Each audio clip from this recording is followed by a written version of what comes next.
Distrazione o gesto volontario? Non spetta a noi dirlo. Sta di fatto che il tentativo di entrare in centro attraversando Ponte Pontecorvo è costato caro ad un camionista di media età proveniente dal napoletano.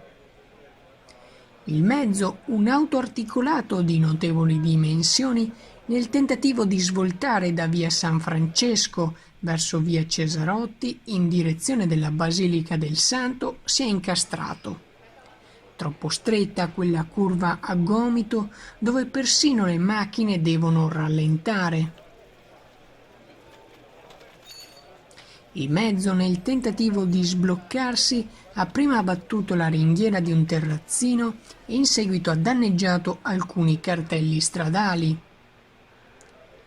Sul posto, per far ripartire il mezzo, sono intervenuti i vigili del fuoco con un'autopompa, un autogru e un camion dotato di braccio.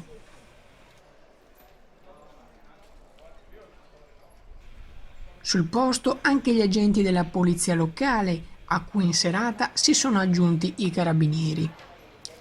L'intervento per liberare il camion è durato per circa 4 ore, nelle quali il traffico è stato deviato nelle altre direttrici del centro.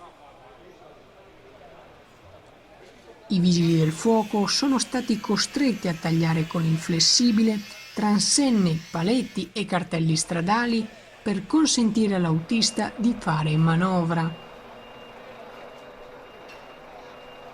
Si è reso inoltre necessario lo spostamento delle grandi fioriere poste al centro dell'isola del traffico tramite un camion più piccolo.